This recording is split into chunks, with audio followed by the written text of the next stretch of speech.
this is a panel that we've had, I think this is the third time we've had this panel. So there's a panel every year that's a really important stakeholder in our community. And it's based on an NSF grant and a whole bunch of different activities at a whole bunch of different universities. PI here is Professor Dave Harding, Professor of Sociology. Right, thanks, Eric, for setting this up, inviting us, allowing us to speak. I guess I'm going to just start briefly by saying a little bit about the larger project, and what we'll do is we'll see kind of some presentations, various parts of the project, various team members. So the project is called Undergraduate Data Science at Scale, and what we're doing is sort of thinking about the kind of Berkeley undergraduate data science model, and in partnership with University of Maryland, Baltimore County and Mills College, who are implementing and revising pieces of that in their own institutions with their own students. And so a big part of the project is trying to learn from that kind of process of implementation and refinement, and what might that reflect back, and what might other institutions learn from their experiences. We're also doing a lot of work to sort of document various aspects of the Berkeley program, especially the program beyond the Data 8, the Foundations course, so that if other institutions want to adopt those kind of elements, whether it's modules or connector courses or the discovery program, there's a little bit more information about behind the scenes, how was it put together and how does it work. And then we're also doing some research on the Berkeley program itself. And all of these things, I guess, also have kind of diversity and a kind of diversity lens, right? So thinking about how are students who are underrepresented in data science by virtue of race, ethnicity, gender, socioeconomic status, and so on, what are their experiences like in this program and these various programs, and how might those improve? So undergraduate data science at scale kind of means, the scale means three things. It means the sort of scaling Berkeley, that's just the size of the Berkeley program, what is the impact of that, scaling beyond Berkeley, and then also beyond kind of data science into other academic disciplines. So I think we have a slide, Claudia, on just some of our team quickly. Yeah, we'll read that, and then we also have a Berkeley undergraduate advisory board of students who are involved in various ways, either as teachers or as students or both, who have been advising us on the project and doing a lot of outreach for us, and really kind of informing the research and translation work that we do through their experiences. Okay, I guess the next slide. So I guess quickly the project is housed at the D-Lab at Berkeley. The Berkeley D-Lab is a research center on campus that supports data-intensive social science and humanities research.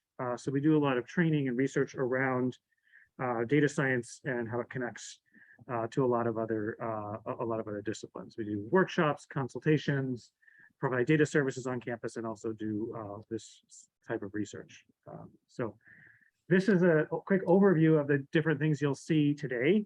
And so we'll have different speakers talking about each of those. I won't go into the details, and then we'll have some time for Q&A at the end. So our first set of speakers on this question of critical faculty and peer development are Dr. Claudia von Vacano, Dr. Renee Storowitz, and Michael Ruiz. I'll just introduce them briefly. Dr. von Vacano is the executive director of the D-Lab and the Digital Humanities at Berkeley, which is a minor and a certificate program, and is on the boards of the Social Science Matrix and the Berkeley Center for New Media. She's worked in policy and educational administration since 2000, and at the UC Office of the President and UC Berkeley since 2008. And her most recent research is on diversity in data science and in measuring hate speech. Dr. Renee Storwitz has been affiliated with the D-Lab since January 2020 when she joined this project. And her interests include critical disability studies, trauma, skilled inclusive practices, and multimodal communication access. And third is Michael Ruiz. He manages the Equity, Diversity, and Empathy Navigation Sciences Lab in the Psych Department and is a data science fellow at the D-Lab. And his research focuses on understanding the social factors that contribute to underrepresented students' academic thriving in education and the development of wise social psychological interventions that facilitate equitable success in education. So with that, I'll turn it over to Claudia. Great, thank you so much. Dave, it's such a pleasure to be here today, and thank you very much, Eric, as well, for inviting us back. I really appreciate that. I also want to begin today by doing a land acknowledgement and recognizing that UC Berkeley sits on the territory of the Wichin, the ancestral and unceded land of the Chochenyo speaking Ohlone people. And I think it's important to also acknowledge that this people continue to thrive and be a community here at Berkeley and in the broader Bay Area as well. And I also, secondly, wanted to begin by telling you and bringing my whole person into the panel and telling you a little bit about how I came to the United States as a political refugee and was relegated to literally an oversized closet with other students fresh off the boat, coming from La Paz, Bolivia, supposedly to learn English. And it wasn't until I met Ms. Lasker in the 4th grade that I believed in myself, because she believed in me. And I provide this personal account to encourage others to bring their whole selves into the panel. And because I believe it illustrates the importance of much of what we have to say today. I want to acknowledge all the authors of the critical faculty and peer instructor development core components for building inclusive STEM programs in higher education. Several of them are here today, which I'm really happy about. Some of them are not. Shei Oloho, Arlene Moreno Luna, Evan Muzal, Rudy Mendoza are not present today. And I do also want to encourage people to go to download the publication, and we'll share the DOI. I think that people also have access to the PowerPoint, so you can take advantage of that. So I'm going to be brief because I want to turn it over to my colleagues quickly. But I want to first say that one of the things that really motivated the writing of this paper was that a lot of social psychology scholarship still is really primarily focused on individual factors and individual students, and really situates sort of the problem of education and embodies that problem within the student. Frequently, these students are Black, brown, immigrant, or disabled. And so therefore, we might think like, oh, these students can't learn and they have a problem. And I think that's really fundamentally an erroneous way of thinking. And so we wanted to contribute to the frontiers of psychology so that we could expand the understanding from a sociological perspective, thinking about larger frameworks and structures that connect the macro level to the micro level, focusing primarily on the meso sort of intervening factors that include professional development, that include the focus on cultural responsive pedagogy, universal design, and self-empowerment, which Renee will speak to in a moment. And so beginning from a critical race theory that was first applied to the education more generally, and then later to higher education by Ladson, Billings, and Tate, we really understand how and deconstruct how American universities, what is the legacy of American universities, and how they were created really to elevate white men into the middle class. And of course, women and people of color were not allowed into that privilege. And so that is how we started the university system, really centering whiteness. And I think that that is a really important thing to understand, to start to unpack the mechanisms at play within higher education. Fundamentally, education is a sorting mechanism, a system that results in stratification and social reproduction, unless we interrupt some taken for granted norms and assumptions. A system that is built upon colonialism, religious values, and agricultural needs. And we, I think, know how many of those agricultural needs were met through exploitation of Black, Brown, and Asian folks. And so it is through Bordeaux and Passeron that we're able to understand symbolic violence, which is non-physical violence manifested in really subtle ways to think about power relations within and across social groups. And so one example I can think of is who is allowed to write messages in a chat within a Zoom room, within a course, within a conference, who feels empowered and able to engage in discussion and to speak their mind, and thereby who is rendered invisible in that process. And that's a lot of what we're studying and understanding in this project. And so the last thing I'll say before I hand it over to Renee is that these taken for granted norms and assumptions include also the hierarchical structures of faculty, of instructors in general, people who are in a position of power to oversee a class, to be graduate student instructors or undergraduate instructors. And then at the bottom of that hierarchy are students that are receiving sort of passively whatever is being sort of doled out in this educational system. Monolithic conceptions of learning, meaning like one size fits all, that learning is static and it's a singular modality, and a monolithic vision of students, that there's one prototypical student who's in our mind and who has to rise to the occasion. And if they don't succeed, it is because of their own moral character and that they have failed in some way. And so by connecting those pieces to the individual level factor, then we're able to really bring into relief what are the mechanisms and the processes in terms of accessing opportunities and allocating resources.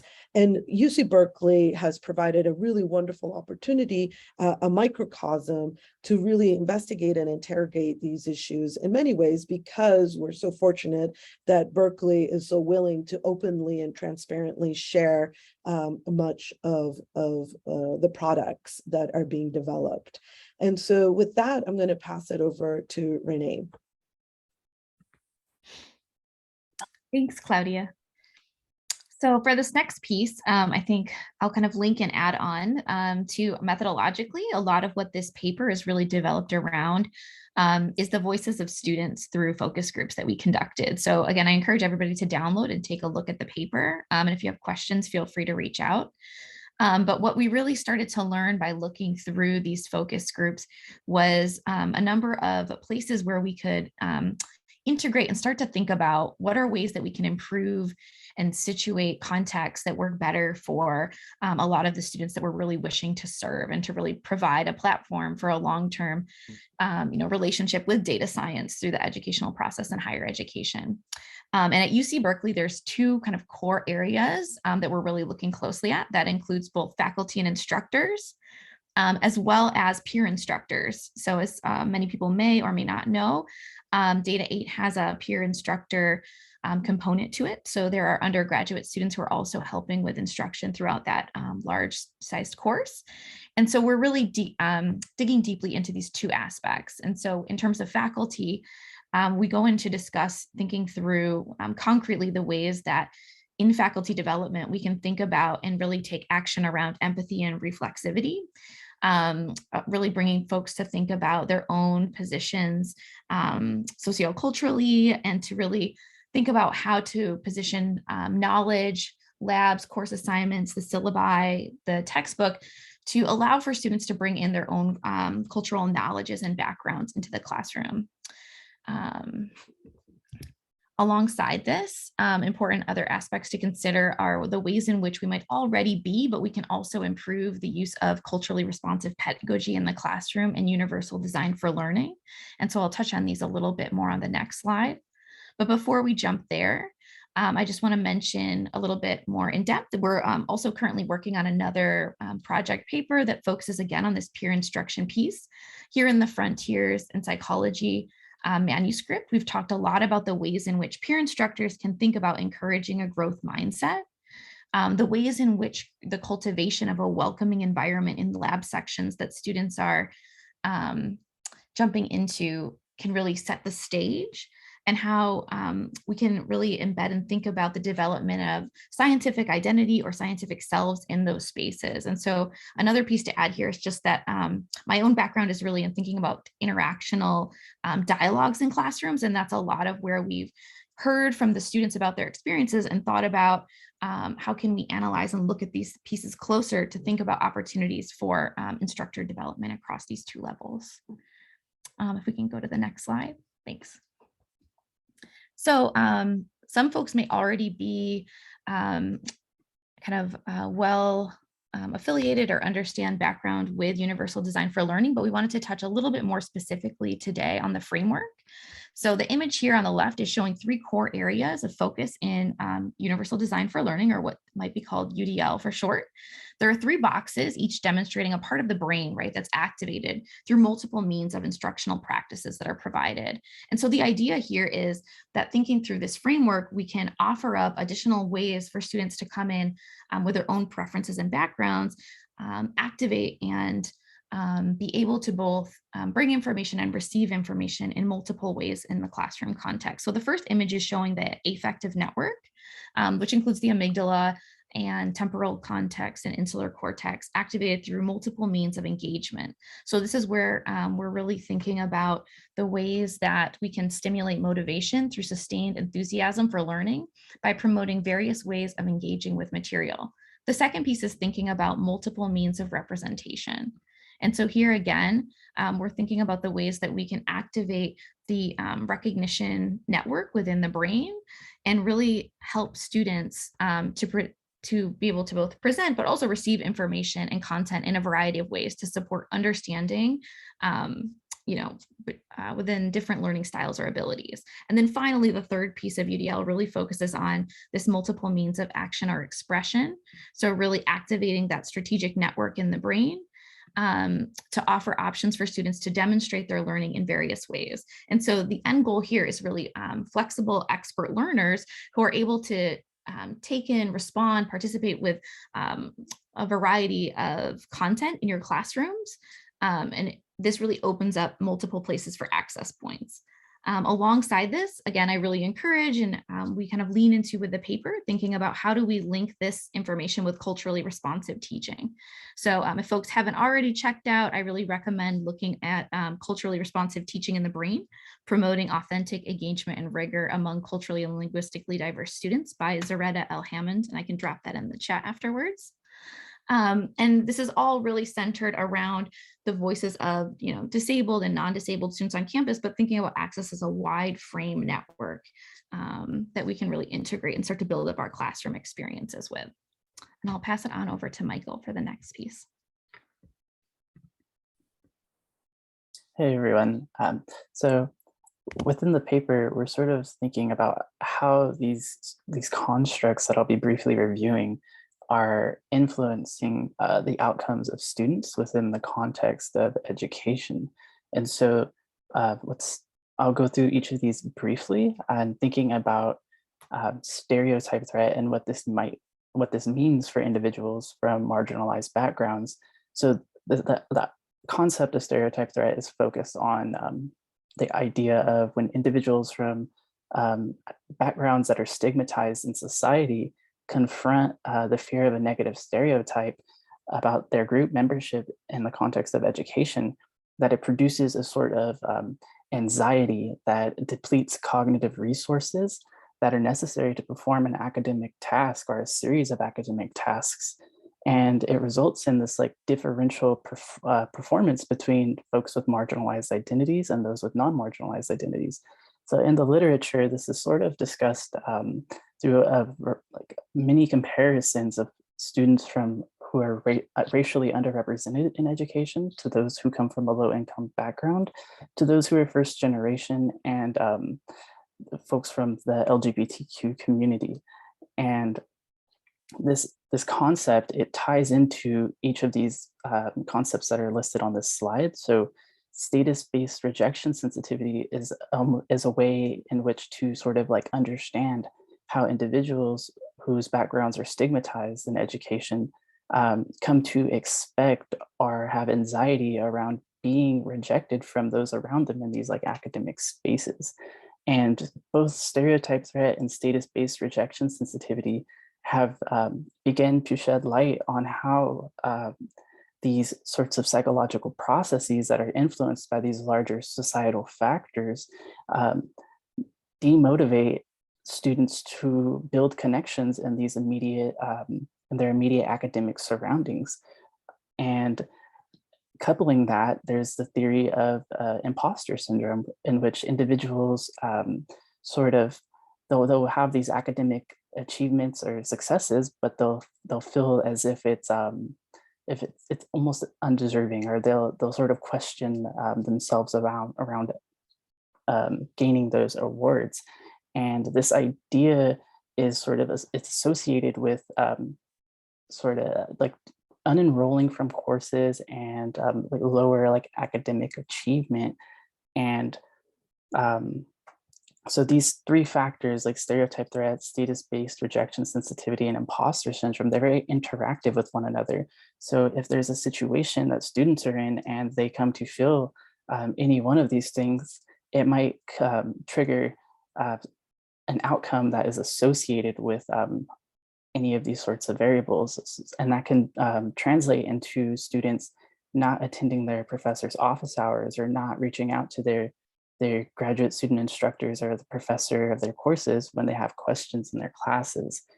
And each of these sorts of concepts moves into affecting how marginalized students navigate building their own scientific identities, or like how much they consider themselves to be a scientific person. And the idea of like having a strong identity is like associated with a more willingness to embed oneself in these sorts of like scientific spaces. And when folks feel these things like stereotype threat, it really makes them disengage their self-esteem from these sorts of scientific identities. In other words, they begin to withdraw psychologically from this sort of like idea of seeing themselves as a scientific individual. And what that does is it eventually results in them leaving the scientific fields entirely for other fields. And moving into the idea of like a growth mindset, it's the idea that we can see intelligence as something that is malleable, that if the harder we work or the more learning strategies that we try, it translates into us actually gaining intelligence. And growth mindsets is often discussed in the literature as a protective factor for marginalized students who have to confront the challenge of stereotype threats, status-based rejection sensitivity, and imposter syndrome in academic spaces, because the essence of growth mindset, that we can develop our intelligence, directly confronts and challenges the idea that intelligence isn't something that can be changed. And it's associated with taking more advanced courses in the challenging sequence of courses, like in math, for example. And the growth mindsets is something that is also associated with students feeling a sense of belonging, or in other words, feeling comfortable in these academic spaces, or these willingness to begin expanding their social networks in these academic spaces. And just a little background on sense of belonging, this is a variable that is affected by things like stereotype threat and status-based rejection sensitivity. So when students feel this sort of like threat, or they begin to have these feelings of this anxiety around being rejected by those around them, it negatively impacts their sense of belonging in these immediate spaces. And that can translate and manifest itself in many different ways, whether that is a willingness to reach out to another peer in a science-based class, begin a conversation that forms the basis of a mentorship with a graduate student instructor or a professor in these STEM fields. And with that, I'll pass it back to Dave.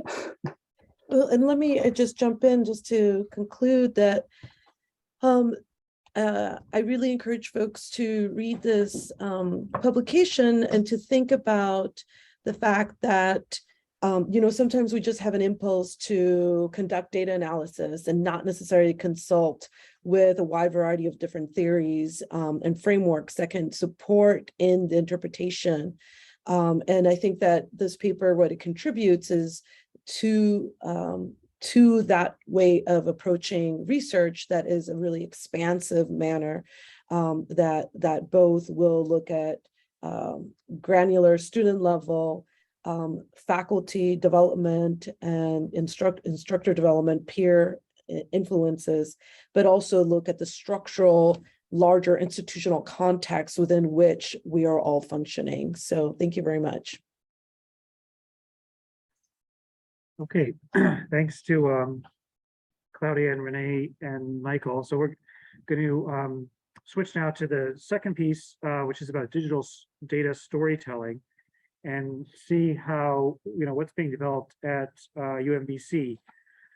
So our first speaker is Dr. Karen Chen, who's an assistant professor in the Information Systems Department at the University of Maryland, Baltimore County.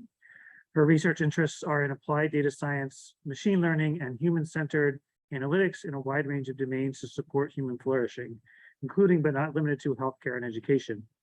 She's interested in the research and practice of effective teaching and data science to empower students from underrepresented groups. So. Thank you, David, and good afternoon and good evening. And it's such a great pleasure to share a little bit of my experience on teaching Data 8 in the past spring. And I'd like to introduce my co-presenter here, Angelica and Agan, and both of them are Montgomery College students, and they are the digital story intern helping us in this class. I'd like to them to introduce themselves. I'm not sure Angelica is here yet. Yeah, I don't see her logged in. But she's logging as an attendee. I mean, I don't see her as attendee though. Yeah. Okay, Again, carry on. Yeah. Hello, everybody. My name is Agan Etefa. I go by she, her pronouns. I am a rising junior and a communications major. And I've spent the past year being a digital storytelling intern with Montgomery College. But throughout the spring semester, I was thankfully able to work with Dr. Chen and her data science course in digital data storytelling. Angelica is experiencing technical difficulties, but she also goes by she, her pronouns, and is a fellow student at MC. She is also a business major, and just like myself, has spent the past year in digital storytelling and has assisted Dr. Chen with her class throughout the semester. Oh, thank you. I saw Angelica just joined just in time. Angelica, just want to say hello? Yes. Can you hear me okay? Yes, yes. Okay. Hi, everyone. Sorry for the delay. I am Angelica Marzan. I go by she, her pronouns, and I am also a fellow digital storytelling intern alongside Agan at Montgomery College. Just some fun facts about me. I am also a business major, and I am currently residing in the Philippines. Thank you, Angelica. Yeah, it's 12 hours difference. It's pretty early for you. Thank you for joining us. Okay, Claudia can move to the next slides. Okay, so first let's us geographically situate ourselves. So UMBC is a public four-year college located 30 minutes outside Baltimore City. And Claudia, you can click through, have a lot of animation, yeah. So we have about 10,000 undergraduate student enrollment, and we are a minority serving institute with a very racially diverse student population. And on the other hand, Montgomery College, you can go ahead, click through, is a public two-year college located in Roxville, about 30 minutes outside of DC. And like UMBC, Montgomery College is a very racially diverse institute too. Every year, UMBC welcome about 700 transfer students, and you can click Claudia, and almost the same number as the first year, a non-transfer student. And a majority of them are actually from Maryland Community College, like Montgomery College. Next slide, please. So this is the agenda for today's presentation. I'm going to share you a little bit about the history of UMBC's adoption of the Data 8 and what is digital data storytelling and what's the motivation behind it. And I'm going to talk about how it was implemented, and you'll see that some of the parts resonate well with the paper that we just discussed. And what kind of role, instrumental role that MC interns they play in this project. And we'll conclude with some of our reflection. Next. So UMBC adopted Data 8 since spring 2020, as we call it IS Information System 296, Foundation of Data Science. So far, we have several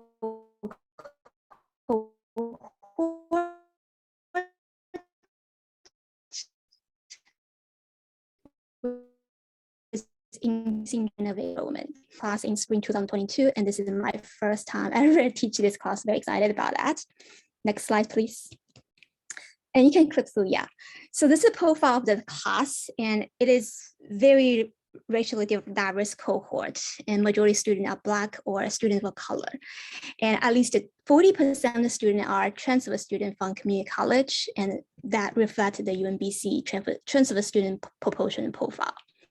And at least a third of students are first gen, a third of them are female students.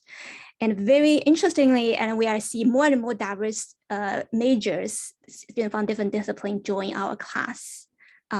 Next, click please.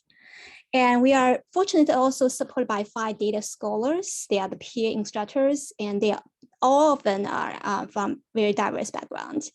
And as I mentioned, we have a special support fund to Montgomery College interns for digital storytelling. Next slides. So as in previous cohort, we continue to adapt Data 8, for example, create a new assignment in the lab so that it become more culturally relevant to the specific student population at UMBC. In this cohort, we take a further step to include students from community college in our community building of data science teaching and learning. And we envision that digital data storytelling can be a tool for engaging and empower students from a diverse background. And this also opened up a new avenue for multidisciplinary collaboration between institutes. Next. So first of all, let's ask Angelica and Egan, 2 of the experts in digital storytelling, tell us what exactly is digital storytelling. Yes, so digital storytelling in its most basic form is turning a personal narrative through a digital platform.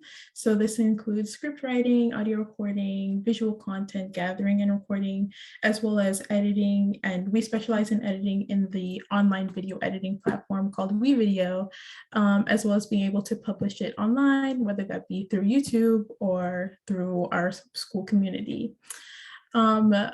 But most importantly, as it relates to data science, especially through this data digital storytelling project, digital storytelling is a strong tool to communicate information derived from research, such as the data stories constructed by our data science students, as it will be shown as the presentation continues. Thank you. Yeah. So in a counterpart, what is a data story? So data storytelling, it is a combination of data analytic skill and a visual presentation, and then really construct the story of a narrative. And it goes through this process of data cleaning, wrangling, and filtering, visualization to get the data insights, I call it, the nuggets. And then with that, we're going to construct a story, coherent story to tell, so that we'll be able to communicate idea, get to a variety of different kind of audience. Next.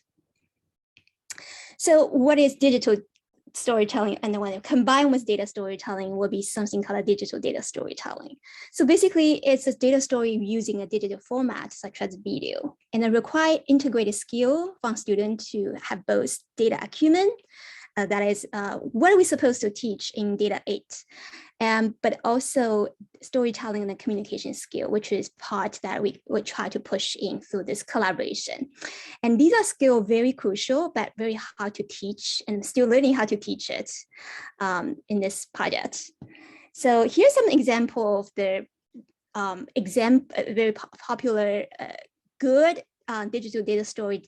It's in public space. On the left-hand side, and I'm pretty sure a lot of audience that know this, the story told by Hans Rosling. Actually, most of the, actually quite, some of the assignment in 8 are derived from this data story.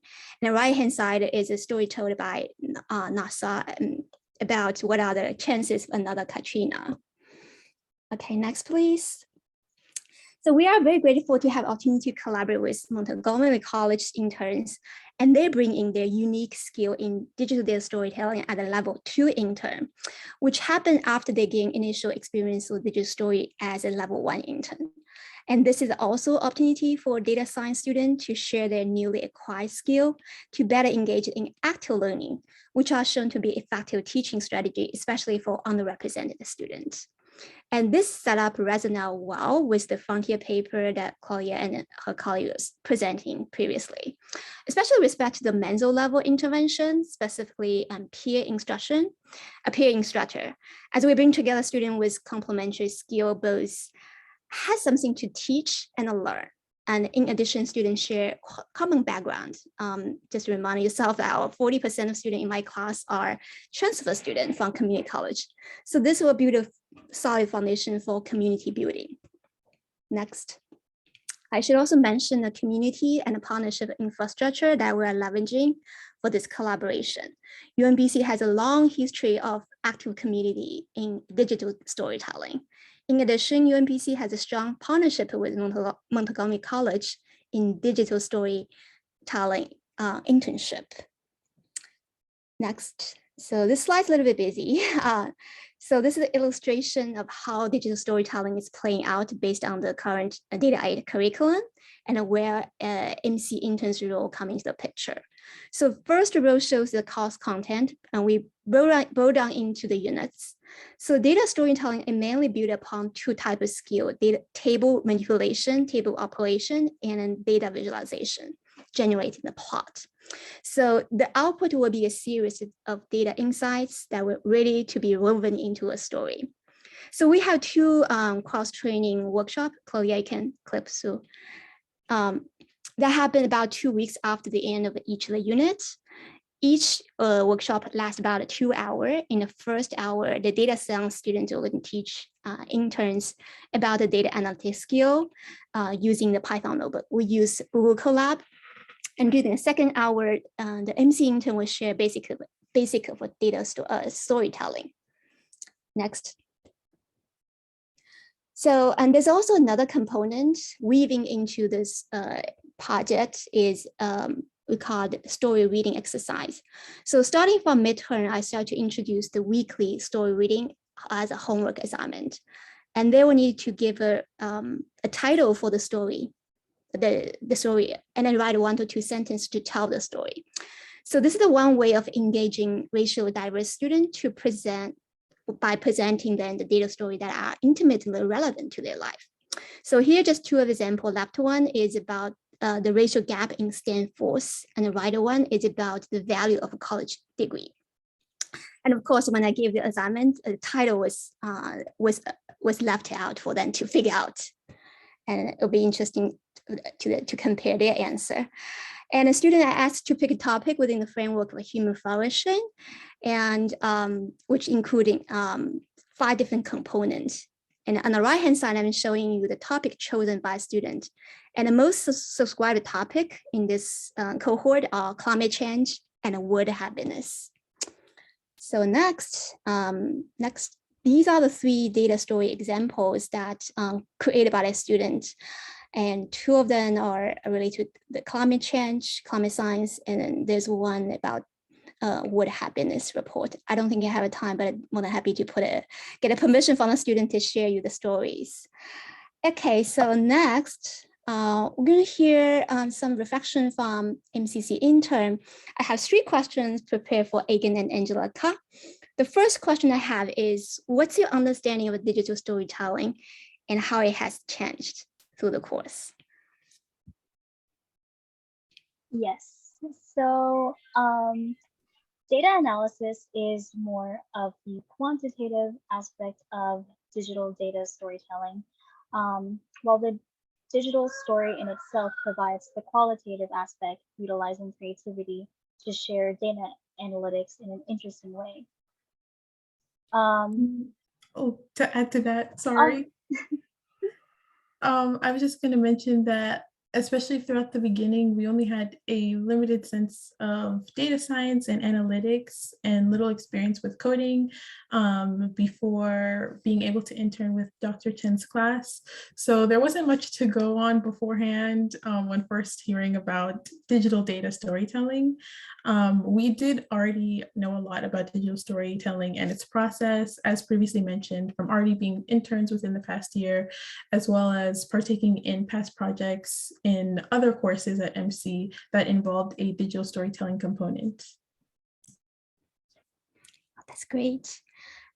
So Angelica and Egan, can you tell us what's your experience of a cross-training as both as a learner and as a teacher? Well, as a learner, just to reiterate what Egan said, we had very limited understanding and experience with data science, especially in computer coding. But thankfully, Dr. Chen's students were incredibly helpful and were very understanding of our basic experience. So they had us teach us the ropes and the basics of coding on Python.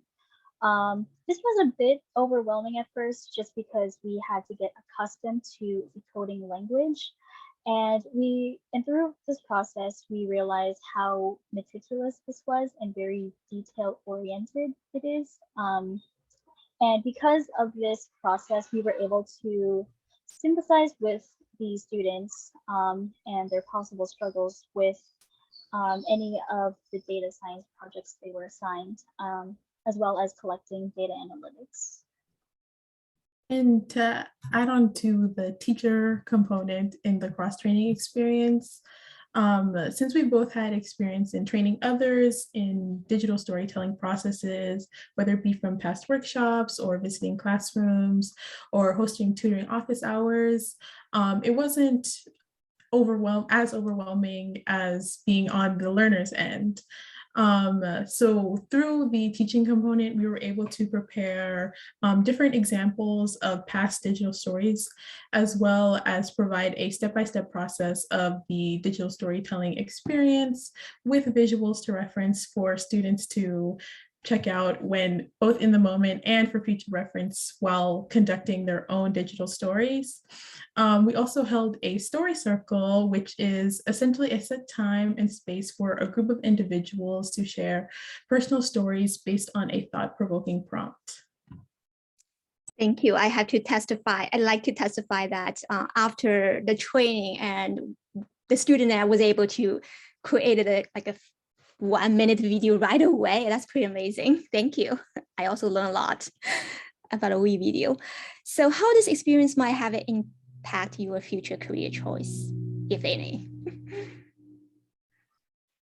Well, for me, because I am planning to go into the accounting / finance route, I'm not sure if I'll be able to go to the data science route. Who knows for sure, but I think this experience did allow me to look at numbers and analyze them in a deeper manner.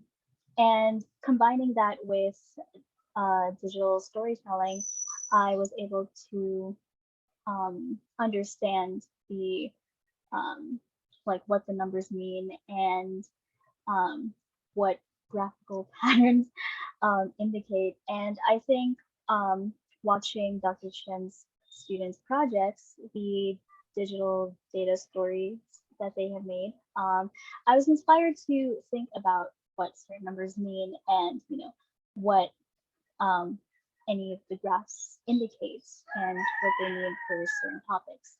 And I think that'll be something useful personally for when I become an accountant.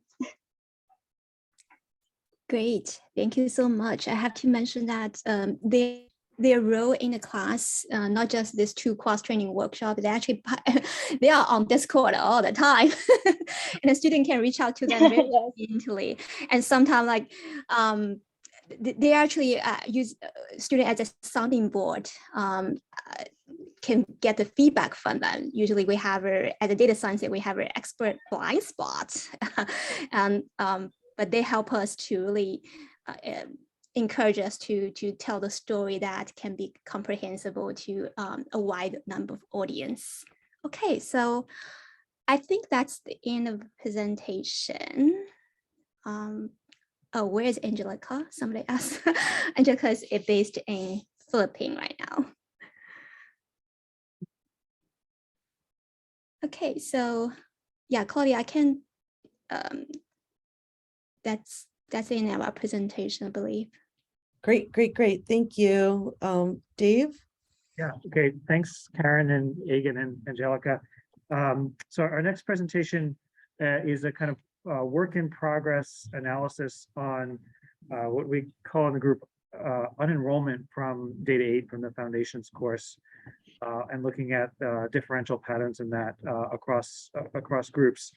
And so our presenter for that is going to be Daniel Lobo, who's a PhD student in the Department of Sociology here at Berkeley. He's interested in understanding the cultural processes of schools and firms that reproduce inequality in education and the labor market. Daniel holds a BA in Social Studies from Harvard College, where he founded the Harvard College First Generation Student Union. So I'll turn it over to Daniel. Thank you, Dave. And so nice to hear about what's going on over at our partner site at UMBC. That's very cool. Are the slides still up, Claudia? I just want to make sure because I can't see them anymore. Can other people see them? No. Okay, hold on. What about now? Good, Yeah, good. I can see them now. Okay. Okay, amazing. So like Dave mentioned, I wanted to quickly discuss one of the more recent research projects that our team is working on, which is focused on understanding differential patterns of unenrollment from Data 8. And so you can see some of our motivations for this paper here on this slide. So social scientists have studied the disparities in STEM education at length, but as a relatively new subfield within STEM, we know a little bit less about inequality found in data science training. Work on the leaky pipeline theory focuses on the ways in which women and minorities become underrepresented in STEM fields. And a lot of this work has identified some of the micro or more individual level factors, as well as the meso or more institutional level factors that affect STEM attainment for particular groups. But for this paper, we were particularly interested in what causes sort of disengagement or unenrollment from data science in particular. So our specific questions that we're asking in this paper are gender and racial inequalities also found in data science education, and to what extent? What are the new types of disparities that are captured in the case of data science training? And perhaps most importantly, what explains these new dynamics and how can they be addressed? So next slide, please. And this is a little busy, so I'll talk through it, but we wanted to share some of our major findings from this paper. So here we have a table that shows unenrollment rates for introductory STEM courses at UC Berkeley for students who entered between fall 2016 and fall 2020. These courses are Data 8 in the first column, as well as intro courses in biology, chemistry, computer science, economics, statistics, and math. You can see the overall enrollment rates at the top line there. And then we break out these enrollment rates by different demographic groups of interest. Now, what's interesting here is that contrary to the leaky pipeline literature, we actually don't really observe major disparities in unenrollment rates between racial groups and between different gender groups. We actually observe almost near parity, which is interesting. And we should say overall that a sort of at a high level, the unenrollment rates for Data 8 you can see are much lower than some of these other STEM courses. So something good is happening in data science at UC Berkeley on that point. But what emerges here is an interesting sort of social class picture. So what we're observing is that among first generation students, they are more likely, or they unenroll at a higher rate than their continuing generation or non-first generation peers. And this effect continues for low income students. And then this effect is actually a bit exacerbated for transfer students. Transfer students are an interesting population because they enter UC Berkeley as juniors. So they have 2 years on campus as opposed to the traditional 4 years. And so one might argue that these students are at a bit of a cultural disadvantage when it comes to really understanding how the university works and how the world of data science and STEM at UC Berkeley works in particular. And so the thrust of our paper is meant to understand why are these groups unenrolling at such a higher rate than their more advantaged counterparts on campus. Next slide, please. And so in terms of the hypotheses that we've reached for trying to understand these differential patterns of unenrollment, we're focused on 2 main causal factors here. The first is the idea of cultural capital in science and data science. And so here, we're identifying that students from more privileged social class backgrounds benefit from greater cultural capital or institutional knowledge that enables them to take full advantage of the course resources.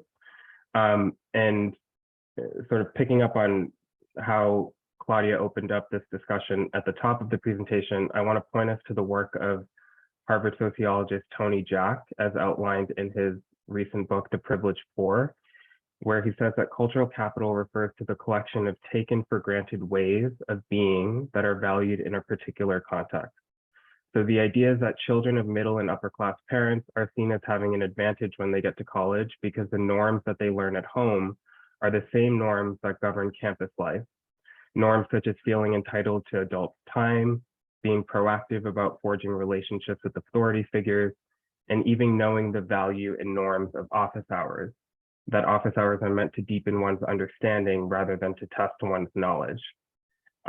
Given the highly collaborative nature of Data 8, these cultural capital differences they take on a much more social character. They become much more visible. And so those who perceive themselves to be sort of not navigating the class as well, it's much more easier for them to decide that data science is perhaps not for them, and then ultimately deciding to drop the course. Another causal factor that we've identified here is the degree to which a student is socially embedded in the broader STEM community on campus.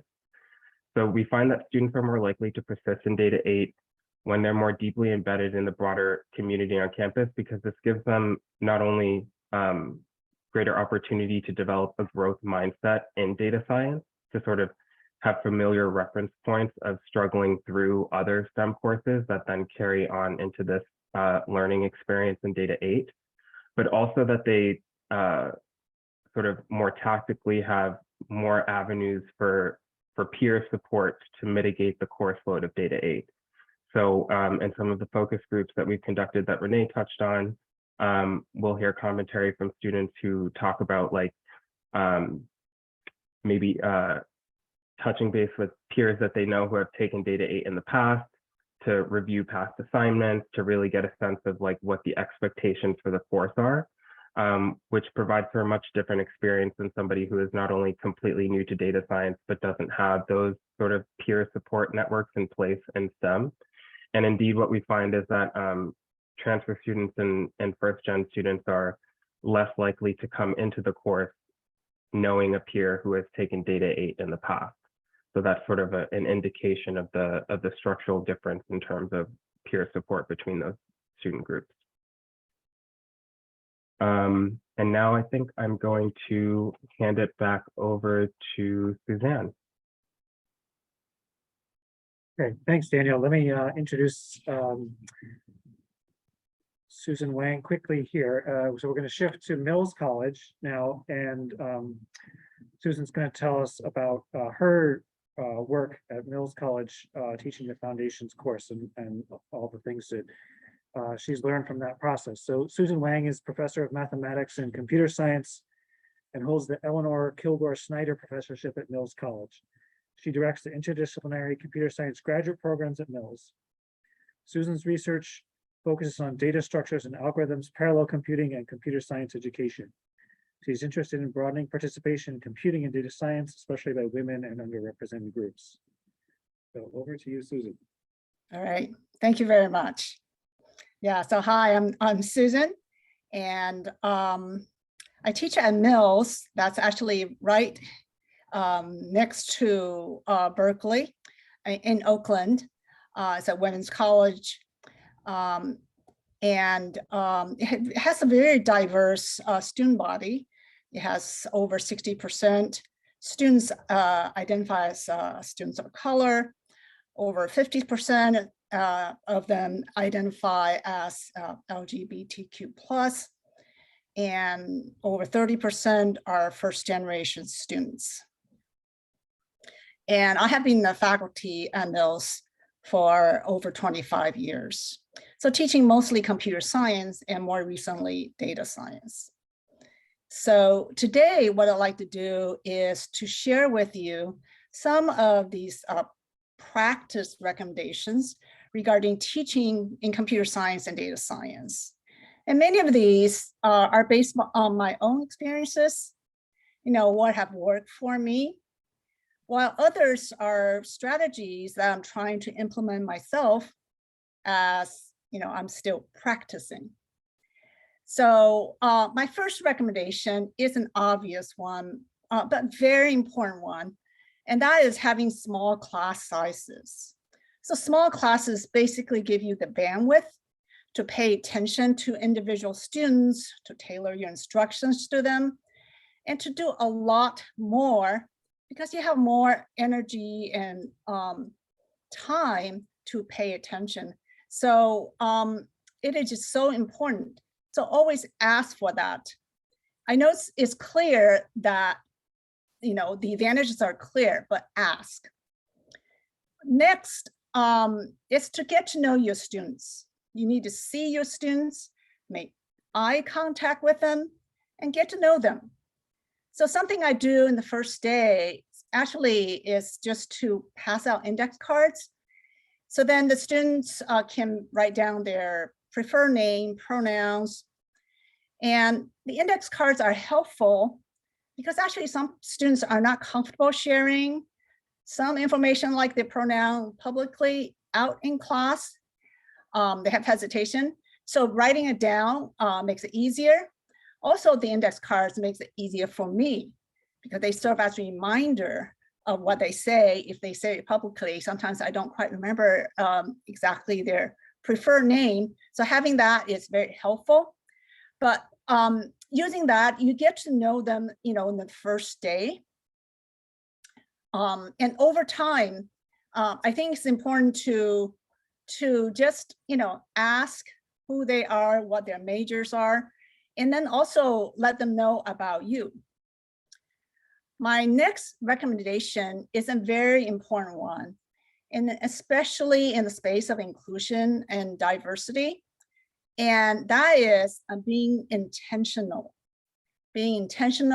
active, and purposeful regarding, and then I wrote down a few things regarding awareness, who, what, when, where, how, regarding participation, who's in the classroom, who's participating, representation, access to tools, to resources, who has access, who doesn't have access, inclusion, who's included, but at the same time, who's excluded.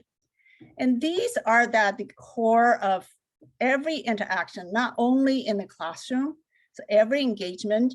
And we think about these issues when it comes to, say, building teams, in conversations, in projects, in data sets, in algorithms, and in the narrative stories. So being very intentional and think about these issues as we go. And then I will actually circle back to the awareness later on in slide.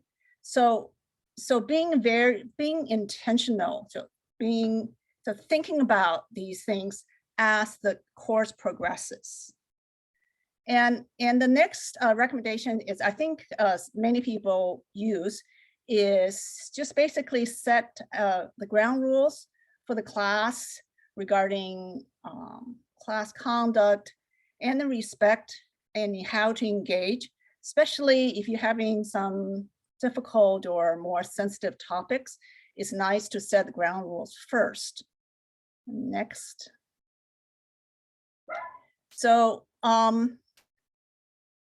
the next set of things, I find them just very helpful. The first being building community. And then I do various things. I listed some of these out, building the community. And these are, again, very intentional acts. So, you know, I know that sometimes community can be spontaneous, but I like to kind of set a safeguard.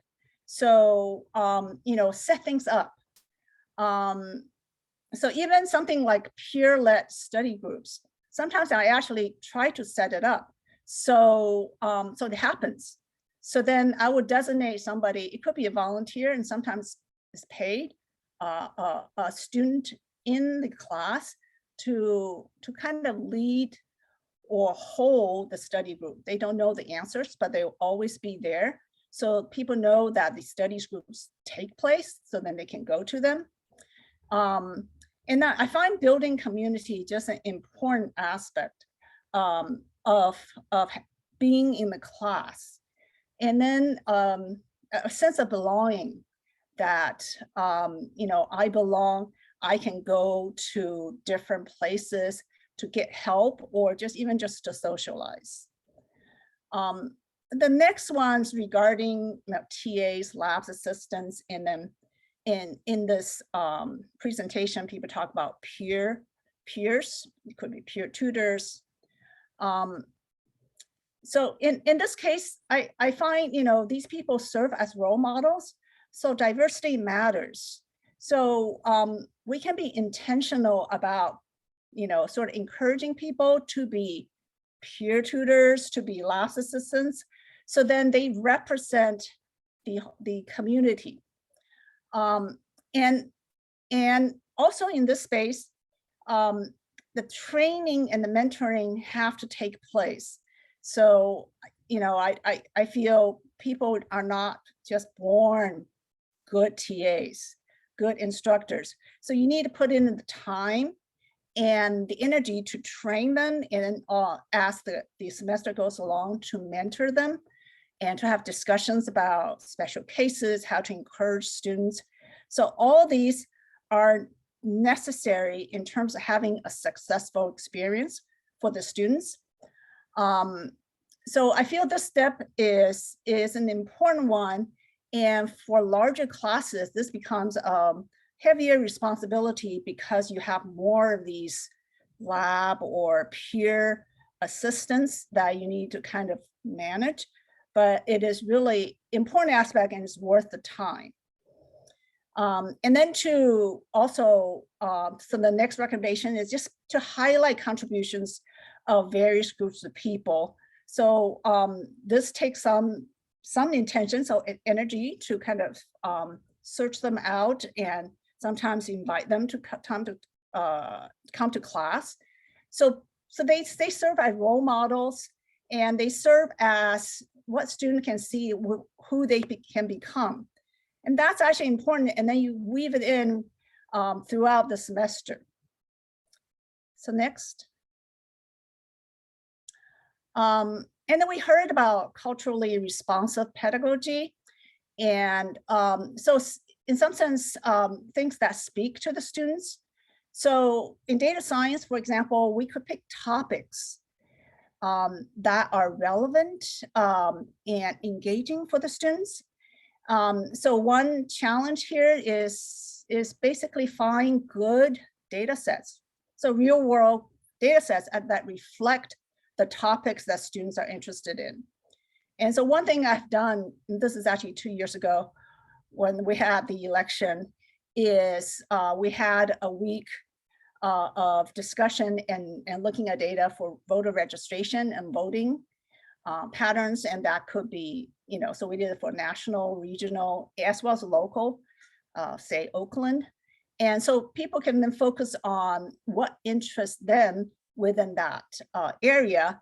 And also, sometimes you pick a timely topic, such as voting, could be political. There could be some tension in this, but that's also good for discussion. And then, we heard Karen's group that they did something in environment, and many students are interested in those areas. So it's good to find topics that can engage the students. And you may even ask the student what they're interested in. And the next recommendation is meet the students where they are, especially for the intro courses. So, provide different pathways for entering the discipline. So one possibility is to have multiple introductory level courses. And this sounds a bit like a lot of resources and kind of a luxury. But sometimes, if you plan ahead, it might be possible. And just within this data science workshop, we heard talks about, data 6 and possibly data 4, data 2. So different ways of getting the students in, and they can pick depending on their background, their preparation, their interest. So different ways of getting, so sort of meet the students. And then I gave a couple other examples. If the students need more prep, we at Mills have a summer program, a 4-week summer program for first year generation students to prepare them for college. And included in the 4 weeks is actually a series of sessions on computer science. And I know of another model used at UC Berkeley for calculus based on Yuri Treisman, and that's been very successful. So it's an honors program for minorities. So these are ways that we can meet the students where they are.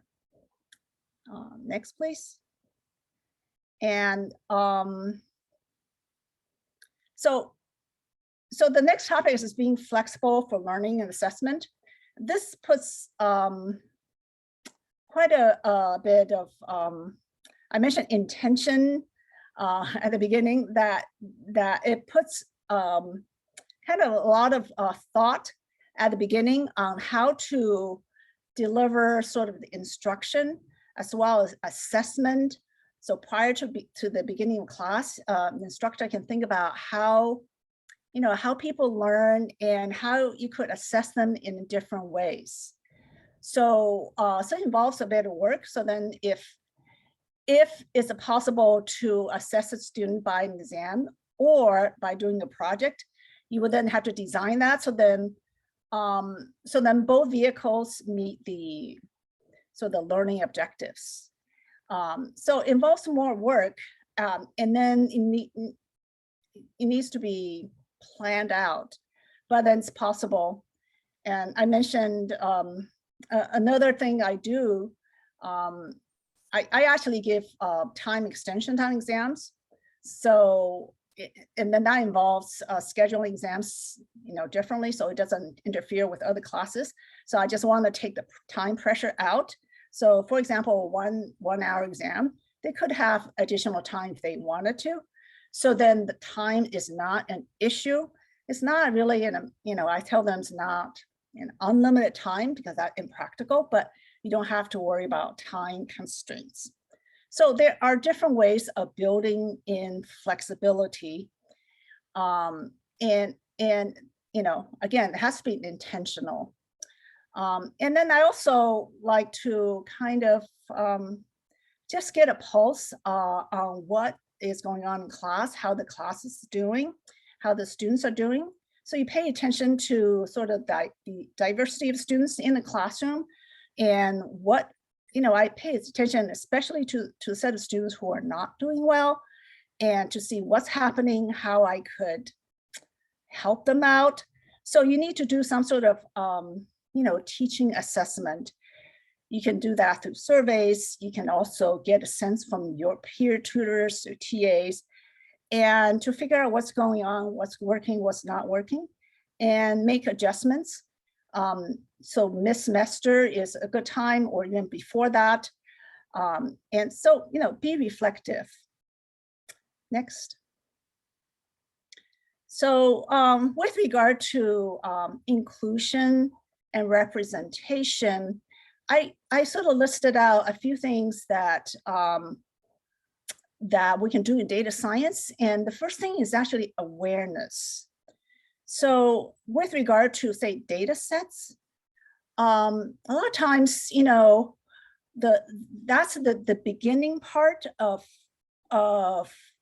solving this problem.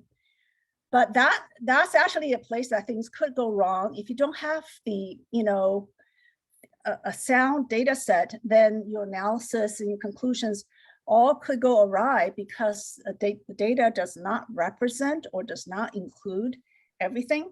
So you think about this who, when, what, why, how type of questions, just starting with the data sets. But then after that, you could move on to, you know, that we all have actually our individual biases, and then that that affects the algorithms that we come up with, and it affects the conclusions that we reach. So then to be aware, you know, so I mentioned intention. So just to think about those issues ahead of time, and to kind of watch out for them.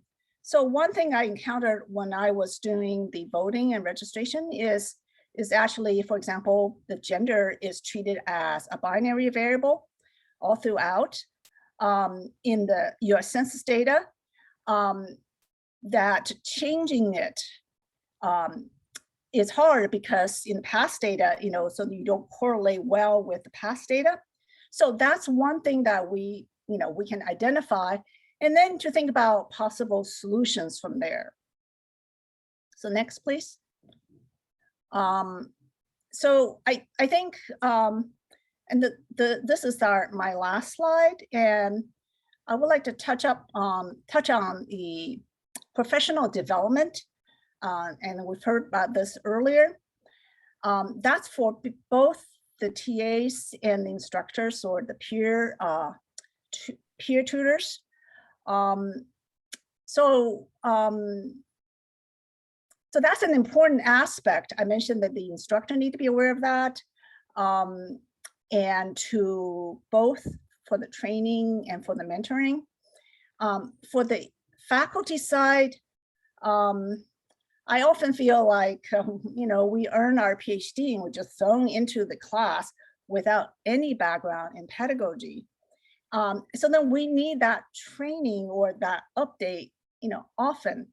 We need the support, we need the resources. And a lot of times we also need the time to do that, as well as compensation, because our job description doesn't change. However, our learning does not stop. So that's an important aspect. And sometimes without the incentives, people don't do it. And so I feel the incentives need to be there. And lastly, I would like to just touch on the barriers into data science, that we need to improve awareness and improve access. Just on the awareness part, that people actually do not understand or have a good grasp on how, you know, data is being collected, shared, used, in our everyday lives. So for example, if you sign up for something, they ask you to, provide your name, a lot of information about you, or you could go through a third party like Facebook, Google, in which case they actually have a lot of data about you. And then the question is, how is that being shared and used? Is that being sold? So I feel a lot of people don't have an understanding on that. And then the sharing of and using the data negatively affects people, certain groups more than others. So minority groups affects them more. So I feel that improving awareness is an important aspect. And then improving access, say to the internet, to high-speed internet, to computing devices. Some of my students have more rudimentary computing devices, and certain groups of people tend to use mobile devices more. And I think because of that, then computing in data science is more difficult because you need high-powered computing devices, you need tools. So I feel all these aspects can be improved to narrow the gap between different groups, and to education. Education is actually a privilege a lot of times, and it's not accessible to many groups. So I would like to end my slide there. Okay, thank you, Susan. So everybody did a very good job staying on time.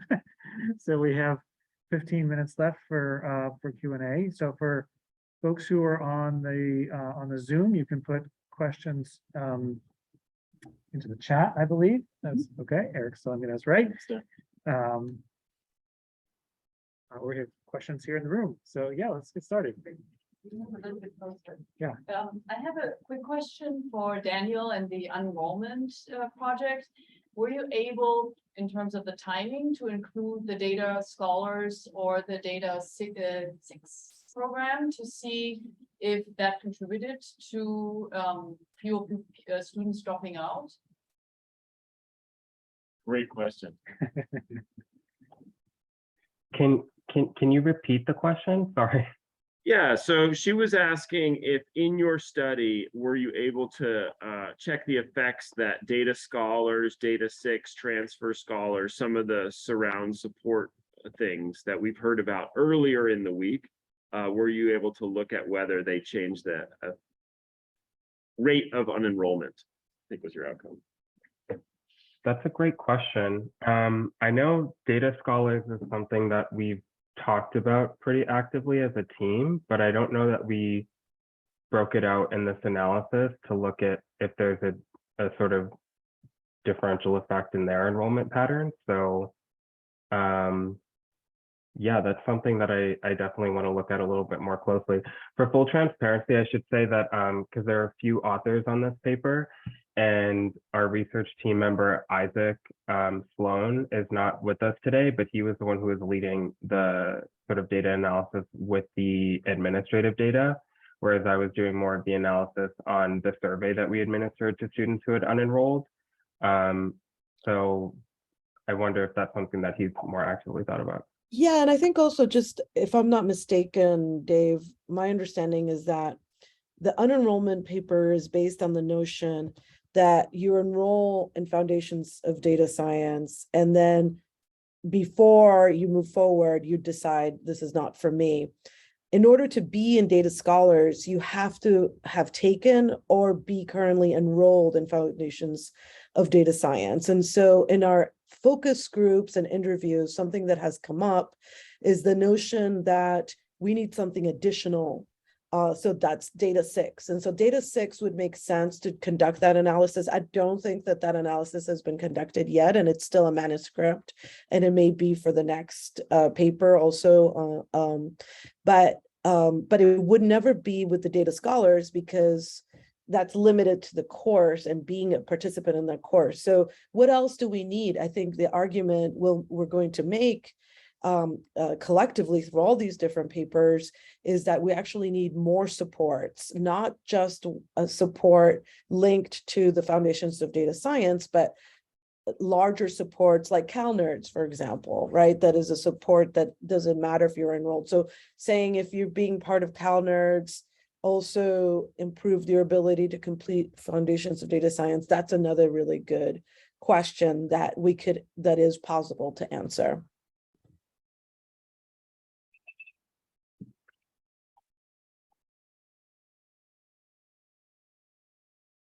Go Cal nerds. I'm very pro Cal nerds. Anybody else in the room want to comment? Catherine Carson. I guess I have a bit of a question about folks who we would like to see retained in data 8, but may not have a science identity. Because part of the purpose of data 8 was to serve some of the social sciences, and the notion of like a STEM identity may not be the sort of right model for those folks. And I wonder how you folks think about that. Yeah, maybe I can answer that one. I believe so that's something we try to pick up with our survey data when we're surveying students, and I think we've tried to ask that question in a way that it isn't.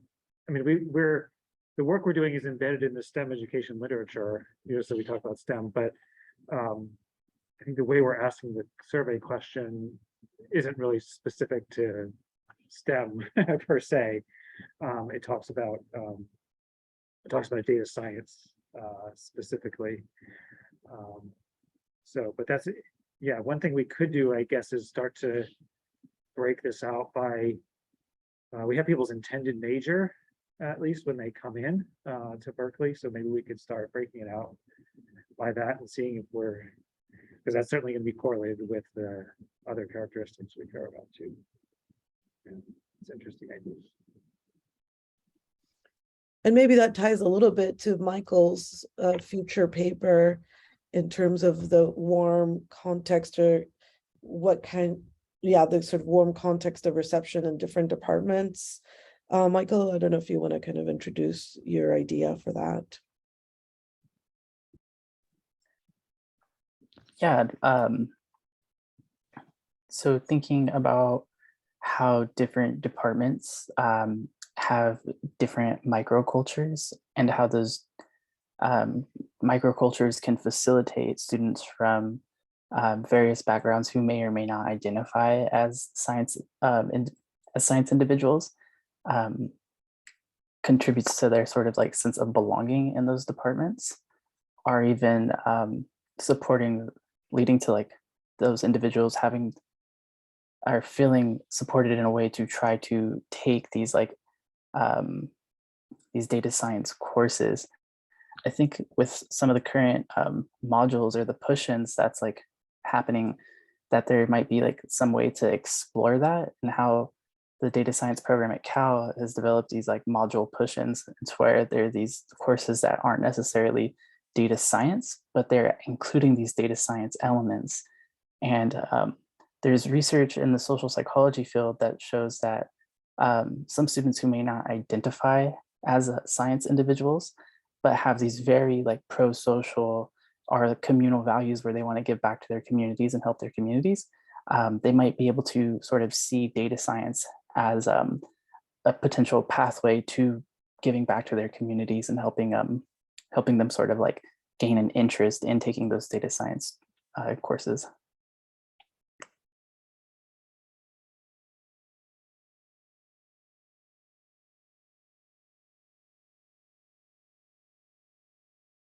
I guess I'll say I'm glad. I had seen other preliminary versions of the data or whatever, like we had discussed it before, so it's not my first time, but I personally am really interested to be like data 8 versus 61A versus physics 1 versus chemistry 1. So this is big state U. These are all these giant classes that you need to take to get into a major in these giant tracks.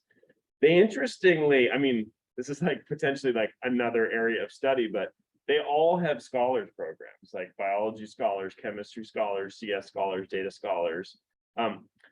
Everyone has like a different configuration and a different way to do it, and a different way, I think we're a little bit talking about like, what's the recruitment, how do you know who's into scholars, and how do you make sure that they join, there's different pathways there. I don't know what I'm trying to say is, but there's a lot of people who are interested in it. I can't remember whether it was Karen or Susan who brought up like Uri Treisman and the work for calculus here. That's like, I don't know, 20 years ago or something, that sort of started this idea. And I don't know, I feel like there could be a little gold in there in that you're actually comparing, 4 or 5 giant programs that do have giant scholars programs. It might be hard to get it in that data, but it's quite interesting to just see those big gateway classes compared for me.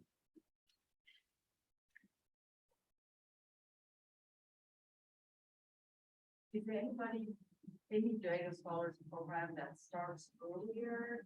For instance, you mentioned the unenrollment issue at the beginning. Great question. I mean, there are things that like, we have the original data 6 was for a new program that seeds scholars. That's based on the Meyerhoff scholars, which is UMBC thing. That's like you come and make a code. Are you recruiting people like as they come to the university into a scholars program? It's not quite like, it's not like exactly that, but there are definitely like engineering has that. There are programs. Everything is like slightly different and has slightly different characteristics. So not necessarily possible to compare it across. And maybe though that difference would allow you to say, are the ones that for instance have that more susceptible than the other ones, right? Or if you change data scholars for a year to start learning earlier, how does that compare to previous years? Yeah, one thing we looked at this unenrollment data is when is the unenrollment happening? Yeah. The vast majority of it is happening before, through week 2 of the semester, right? And so it's exactly to your point about, when do we need to intervene?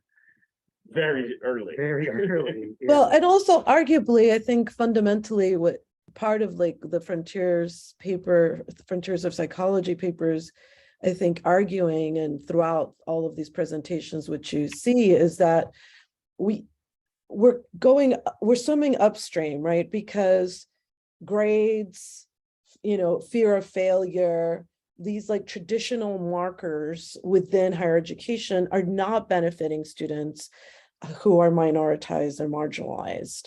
So the graduate division in DLab, for example, this summer, next week, we're launching at the graduate level, data science for social justice. And we purposely, it's like no grading, doesn't go on your record. It's not, and so I think, and the same thing with the summer program, I would just say like grades don't benefit anyone in terms of learning. The research is really unanimous on that. And these they're part of this meritocracy kind of facade. And so we're kind of swimming upstream by saying like, well, when do we intervene, like an intervention, because, and even that language is problematic. And so through the critical approach, it's like, let's really think about institutionally how, and that's what I loved about Susan's presentation is like, all these institutional questions, like how can we radically rethink what we're doing so that we're not just thinking like, this is a patient who needs an intervention because they're sick and they need to be improved because they're broken. No, the system is broken. Let's think widely, like where can we structurally change so that we have holistically a better approach. So I think there's 2 paradigms at play here, and I just want to bring that into relief. And that was a big part of the take-home message in the presentation.